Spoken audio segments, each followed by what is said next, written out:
Welcome NPTEL students. This is Professor PK from NPTEL Hyderabad. I'm going to be teaching a course called Online Privacy on NPTEL this semester. Thank you for joining. I'm sure you're super excited about taking the class. I am very, very excited about teaching this class on NPTEL. So the content for the week one is just getting an introduction of what the course is, what are the content that we're going to see across the semester, just get a sense of what is privacy, why study privacy. I think I'm going to get you to watch a few sets of videos outside the lecture also to understand why studying privacy is important.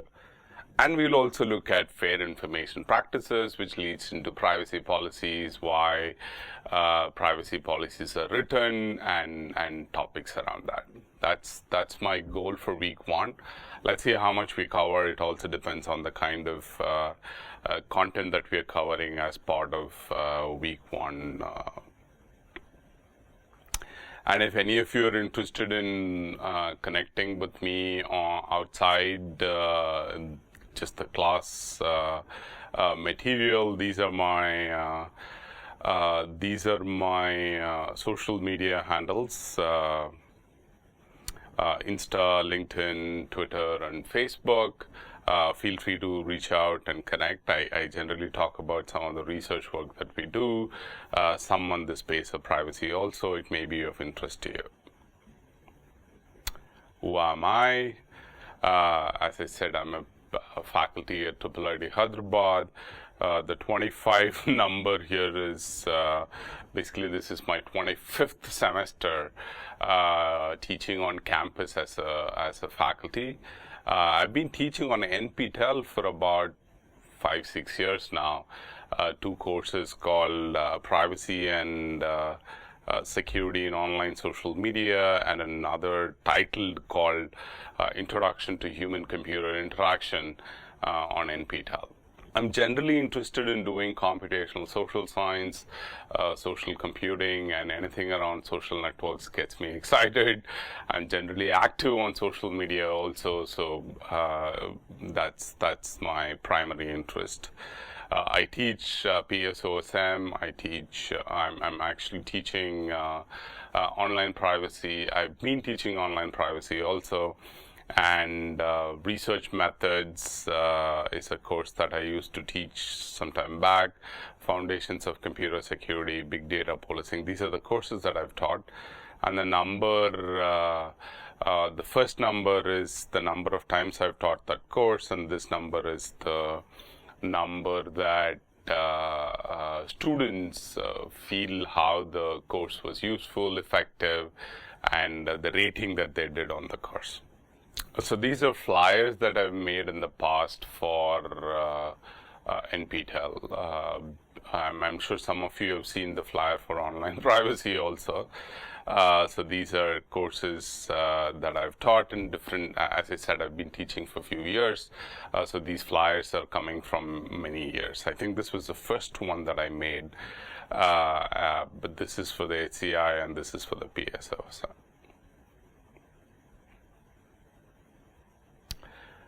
At some point in time, I was also tracking the number of views on all the YouTube videos that are uploaded for NPTEL for the course that I have been teaching. I think in about 2018, it crossed about 100,000. I don't know what the numbers are now, but it's always super satisfying to see large number of people consuming the content that we generate as professors, and courses that we teach, content that we deliver. For those of you who have taken classes online now I think this is all the courses that you must be doing even regularly is online. But in the physical world, if this course I was teaching, I would actually have at the end of the semester something like a poster session where students who are doing projects will showcase what they have done, and they would discuss the projects with the evaluators, either from inside the campus or from outside the campus, and probably even other students from the campus, or even outside. I actually make all this more public. And you'll also see that there's some coordination of students. This is actually of different years. This is 2015. I think this is 2021. So these kind of activities are actually super helpful to generate students' interest on the topic, and they're also sharing what they have done to others on campus and outside. So I would highly recommend you to also think of projects, ideas that you want to do as part of this course, because I think it helps you to take some idea from the course and apply it in real world, and use it, do some exciting things, and particularly for the topics like privacy, which anyways that you're going to be facing in your life in real life also, right? So keep that in mind. I'm going to do a plug for thinking of ideas later also, but I think working on some ideas specifically that is picked up from the course is always fun. What are the post conditions for the course, right? The two post conditions for the course is list various online privacy concerns, anonymity, behavioral advertising, identity theft, etc. Describe different methodologies used for reducing online privacy concerns, right? So what's the idea? The idea is to get a sense of the various privacy aspects, which are anonymity, behavioral advertising, as I said, privacy policies, other topics. I'm sure since many of you may be on Facebook and Twitter, or WhatsApp, right? You will also understand what privacy is. There are multiple privacy concerns that you would also have as we go through the course. Describe different methodologies used for reducing online privacy concerns. Given that we understand some privacy concerns, what are the methods that you can follow? Are there tools to use, or are methods to use? Should you actually build technologies for avoiding the problem, or should we train the user? Should we build user interface solutions? Should we make the privacy policies different, better? All these kinds of questions is what we will actually address as part of the course. So my goal for the course and the content that I'm going to be putting together for the course will be based on, or will be derived from, these 2 points. Right?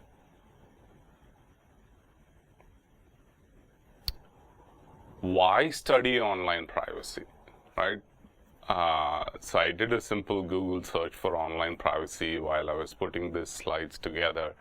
I'm pretty sure you can do the same thing right now. Stop the video, go do a search for online privacy right now, and go to the tab in Google called News, and you will see how many articles have been written on the topic of online privacy, how recent it is also, at least when I looked at it.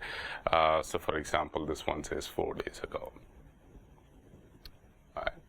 4 days ago also seems to be a little longer, but I'm sure you will find something more recent than 4 days ago.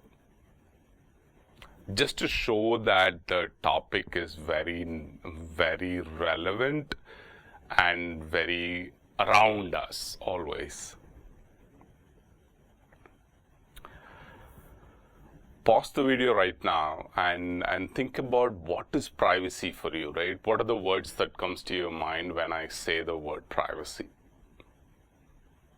Just think about some words, and I would recommend you to post it on the mailing list in the class. You must be already part of a mailing list in the class. So please post all the words that you think of the word privacy, and keep the subject line as what is privacy, and post it in the class. I will be active on the mailing list, and I will also be getting some teaching assistants who will be active on the mailing list. So it will be fun to actually talk about these kind of topics there. Right, so please share the words that you think of privacy, right? So for example, when I think of privacy, I can think of, oh, Facebook, oh, my web browsing history, right? Oh, my health records, right? Books that I read, right? All of these, as of now, I can think of what are the words that are coming to my mind as I think of the word privacy. So I would like to know what you think of the word privacy. Now that the first exercise is done, let's keep it as what is privacy. Next one, pause the video and think of online privacy. Some of the words probably must have overlapped here, right? Some of the concepts, Facebook probably is online. This is probably online. These two doesn't look like online privacy. So think of a couple of topics around online privacy and share it on the mailing list again with the subject line as what is online privacy for you. And just keep a watch on what others are saying on the mailing list also. I think it's learning also happens not just only absorbing the content that we are generating in the videos, but I think being part of the mailing list, being part of the discussion that goes on among the students that in the class, also a great way to learn. I would also like, depending on the demand, I've done this in the past. I'll be happy to do, so to say, one-to-many discussion on the topic of the students in the class on let's take a call, right, on a Meet call or a Zoom call or something like that. We can actually do a session where all of us on the call discuss about the content, discuss about the topic, because I think it's absolutely necessary for the learning. So we can actually do that kind of a session. And for people in Hyderabad, if you're taking the class and if you want to actually stop by campus sometime, I'd be more than happy to actually chat with you too. Feel free to let me know as we progress in the semester. Think of actually stopping by the campus if you want. We can chat. So what are the things that we'll actually cover? How the content will be covered in the class is, of course, lectures. I'll get you to read research papers. I'll also make you to watch videos. And those are the ways by which we'll actually give you the content of the course. And mainly the discussion will be on mailing list, which is on the NPTEL platform. This is not as part of your evaluation for the course. The course is based on the content that we have in the class, the papers and the videos that I'm getting you to watch. We'll have questions around it as quiz. You answer them, you get some marks. Finally, you have an exam. You write the exam, you get some marks, and then that's it done. Right? That's the required part of the course. I'm going to propose that you do something beyond that. Consider some ideas, because I think some of the students who are taking this NPTEL class are super smart, right? You can go much beyond just the course content that we're covering. So if you're some of them who are interested in it, please do it. Take up some ideas, take it. I'll be happy to actually interact with you as part of the course itself to take it further. I think NPTEL also has some mechanism by which some of the good students in the class can actually come and do internships with the faculty, so I'm happy to explore that too. We'll announce the teaching assistants as the semester, as the course starts and as we get closer to the content. Here are the topics. I'll spend a little bit more time on this slide, which is to the topics that we will cover as part of this course. First, definitions and forms of privacy. What is privacy? The things that I asked you to think about. We'll also discuss about some formal definitions of privacy, some different forms of privacy, also how people in the past have thought about the word privacy, what are the theoretical concepts around the word privacy. Then we'll look at privacy attitudes and awareness, meaning pretty sure what do you think of privacy is not the same as what your parents think about privacy, right? I'm sure you have your Instagram protected account or a private account. Why, right? Why do you have it as protected and private account compared to some of your friends who may have it as a public account? For example, I have my Insta account as public, right? So what is the why are you and me different, right? That's one aspect of attitudes and awareness. The other aspect is you yourself may be very different in thinking of privacy in different contexts, which is for you to take the class right now, listening to this class, let's take you maybe at home listening to this class versus you go to a mall. What is your privacy versus you go to a theater? What is your privacy versus you go to a relative's place? What's the expectation of privacy? They all change depending on the context that you're in. They all change depending on what do you want from that context and situation, right? So that's what is about attitudes and awareness. So it will be fun to study how you think about privacy also. Then the whole social media privacy will cover, which is about what's Facebook settings, what is Facebook privacy policies, how does it work against other companies, or what are the kinds of studies that have been done on Facebook, on Twitter, on privacy, any other social media. I'm just using, so please replace, every time I say Facebook or Twitter, just replace it with any social network that you want to replace it with. All right, so that's what we'll do. Social media privacy is all about understanding the privacy topic around the social media platforms. Little bit of data anonymity, which is, okay, now I want to share. So you have data or you run a company, you run an analytics company, a healthcare provider, a hospital wants to do some analytics on the data that they're getting, that the patients are coming in, what kind of surgeries that they have done, all that data they have, but they want to do some analytics around it to make their policies and systems better. What kind of analytics should they do? And they don't have the expertise, so they would actually come to you, who's running a startup and an analytics platform, to get advice from you, right? So how much data can they share? What should they share?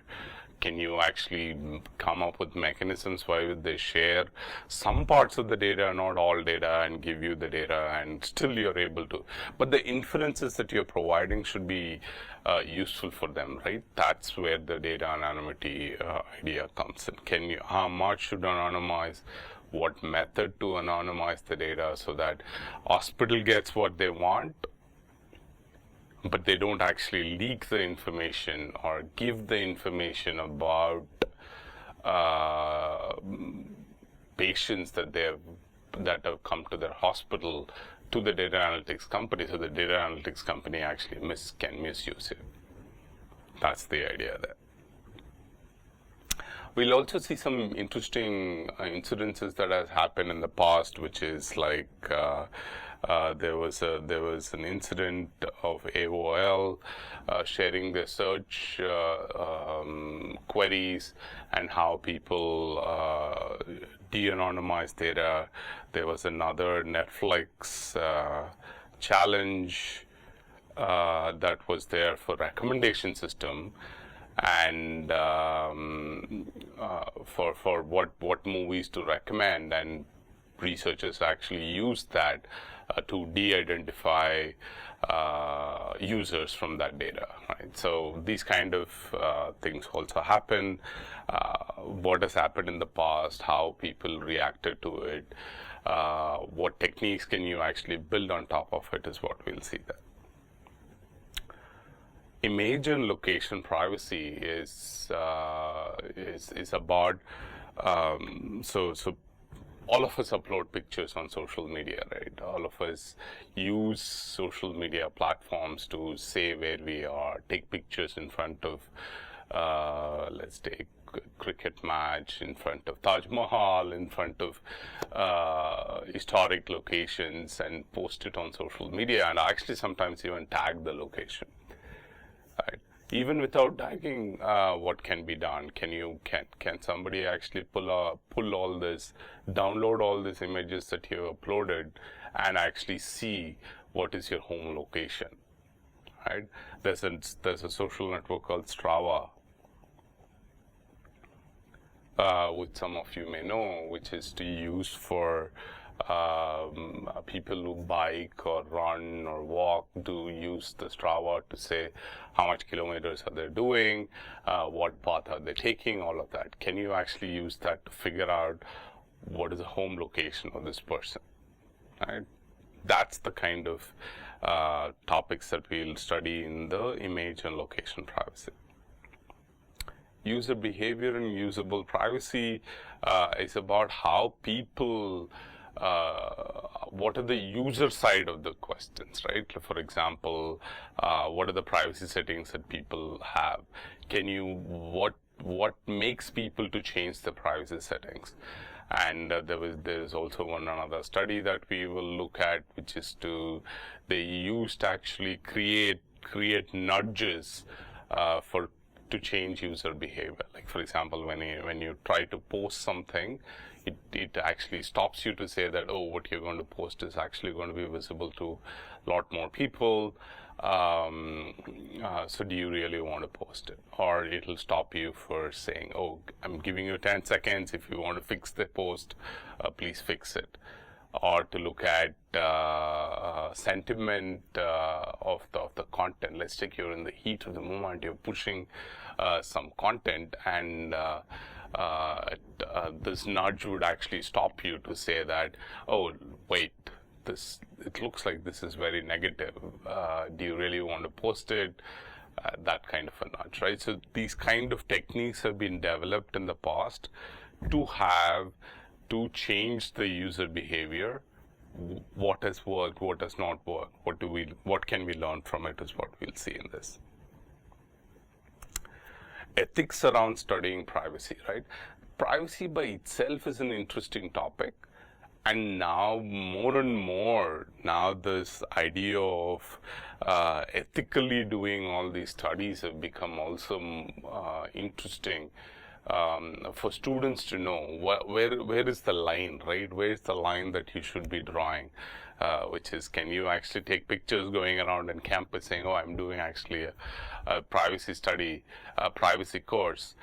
Can I just take some pictures generally of people in the campus and use it for face recognition and re-identify people in the campus and things like that, right? So those things, where do you draw the line, right? But can you actually fish people, taking their information from social networks, fish them as though it is coming from one of your friends, one of their friends, and then do some study around it, right? So understanding what is the ethical aspect of it, what are the problems that have happened in the past, why ethics is very relevant in studying in the context of privacy is what we'll cover there.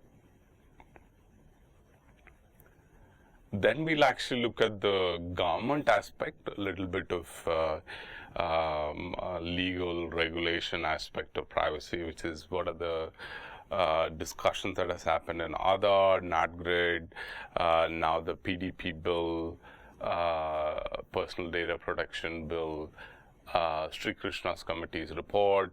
We'll see actually what is going on in those discussion on this topic. It's actually very exciting because PDP bill has been around for some years, and it has gone lots of modifications in the past. Feedback from public have changed some of the aspects of the bill also. Last, we'll see about non-personal data. So this is about personal data, right? Generally, when privacy topic is talked about, it's about this personal data, right? My cell number, my home address, all of that. But there is becoming a more and more necessity for also to study the non-personal data of non-personal data, which is non-personal data. Example could be your Uber trip from home to the airport, let's take, right? Uber knows that you're taking this trip, but can that information that as of now from IIIT Hyderabad to Hyderabad airport, there are n number of Uber cabs, cars on the road with customers. Can that information be given to somebody so that they can actually make a choice of how the signal should operate on the road, right? So things like that can, right? So using non-personal information for actually business is also becoming interesting. So I'll actually share about a non-personal data report that has been generated, and we can talk about what all is in the report and how that report, how this topic of non-personal is also becoming interesting to study. That's what the content that I will be covering, and I'm sure, given the topic, as and when some interesting things happen as the semester progresses, we can actually start covering it. We can start covering it or have discussion in the class. All of that can happen as we do the as we progress in the semester. So those are the topics that we will cover as part of this semester for the course. If you find anything interesting that you want to cover, let me know. Okay. Before we move further in the content, what I would request you to do now is to actually stop the video, go take a look at this video on YouTube, which I think is about 5 minutes or 6 minutes. Watch the full video on the YouTube. I think this is required. Wherever you see this mandatory, please consider that it is necessary for you to do. Pause the video, go watch the video, and then come back, watch the video, read the paper, take a look at the document and all of that, and then come back, which will make your learning much, much better. That's the idea here. Watch this video and come back.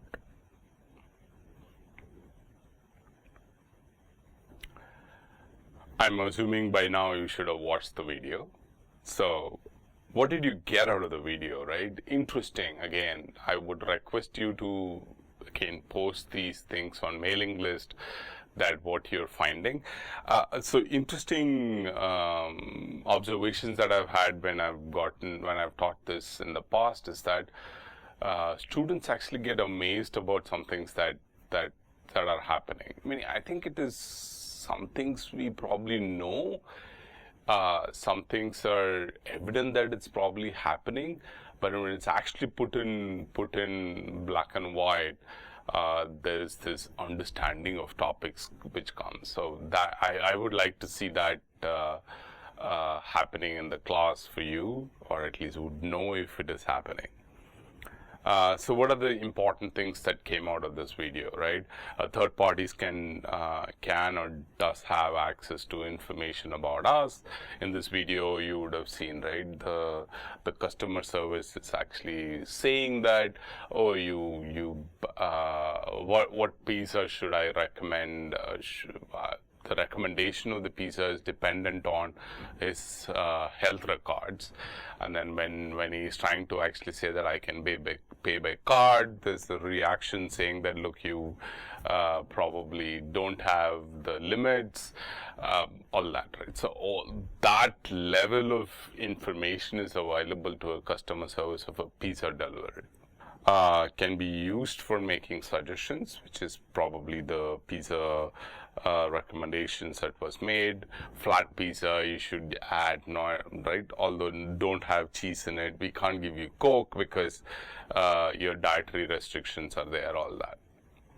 Access to information may be okay, right? So, meaning, if you think about it, the pizza delivery, a pizza company having access to this information itself is a problem, questionable. But if they start making decisions like what they are doing now, as in the video, that, oh, we'll actually deny you giving this type of pizza that you want to eat, may be actually a concern.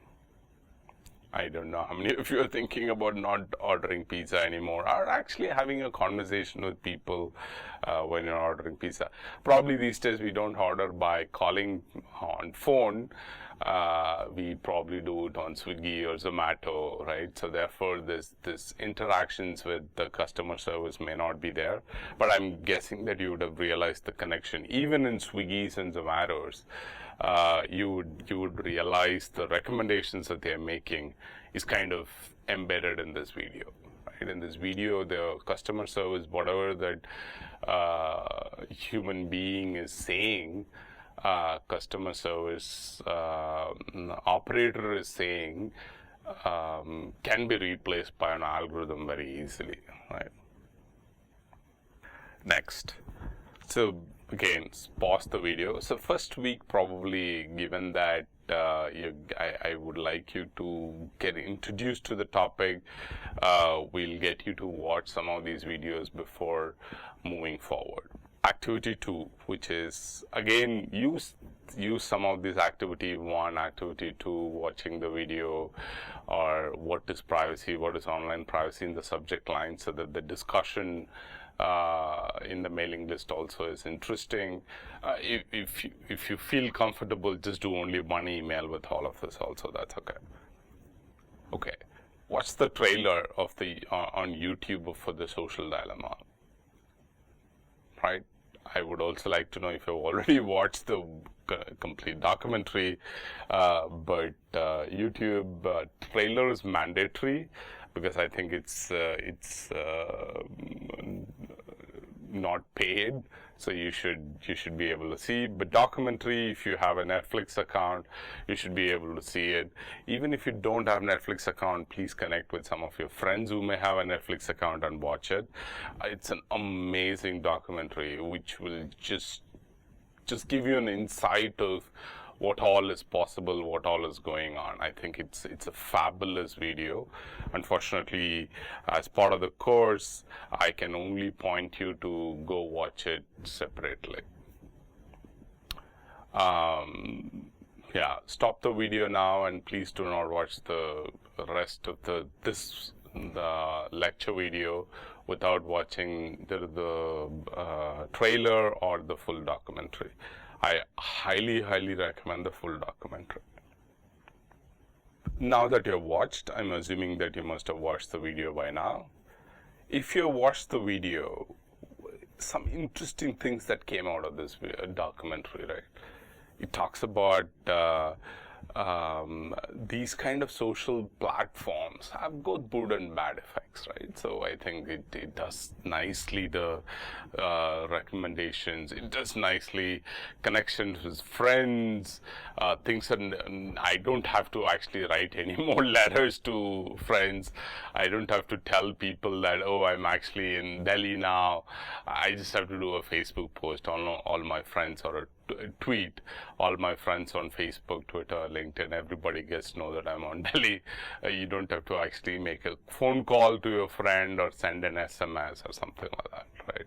Or put it on a WhatsApp group that you have of your friends.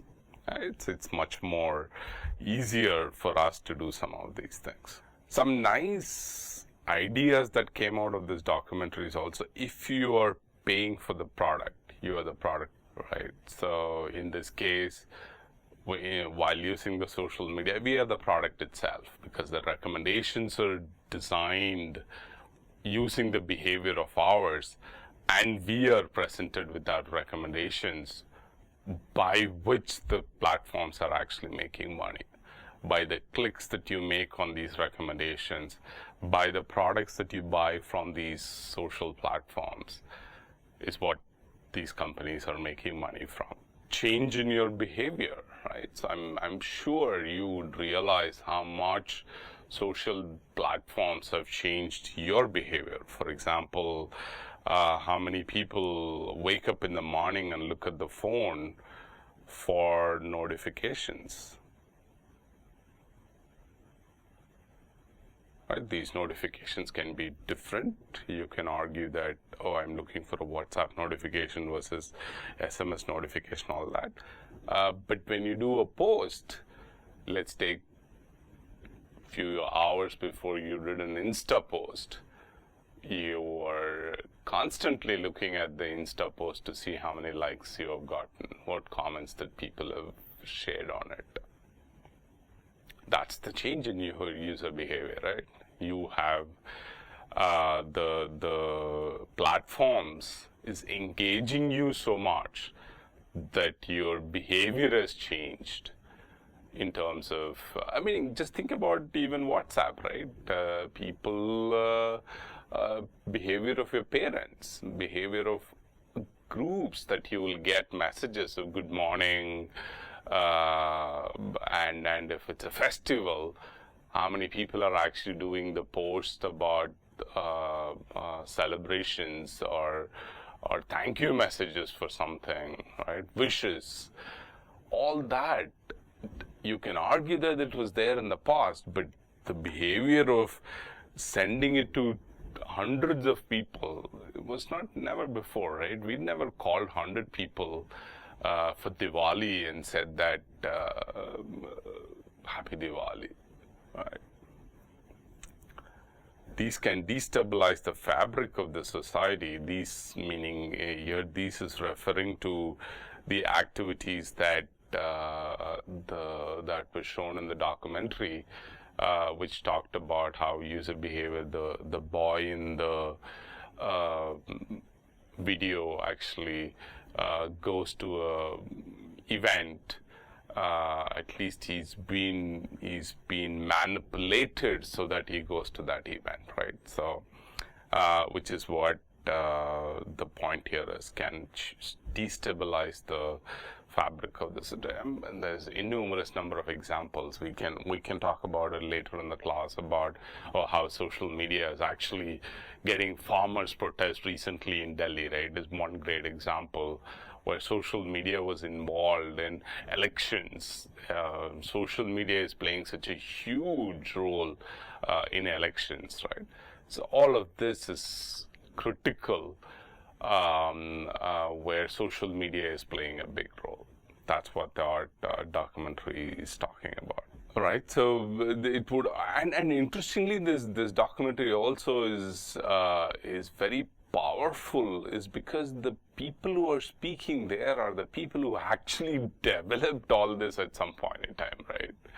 That's the very, very strong point about this video, is that the people who are saying that, look how these technologies are being used today, what it is being used for, was not the way that it was conceived, which is I think very, very frequently we hear about networks like Facebook because it was developed for people to connect, all of that. It was never designed for fake news, so to say, propagation. It was never designed for election misinformation and then destabilizing the election, all of that, right? Election outcomes, so to say. Cambridge Analytica kind of a topic, right?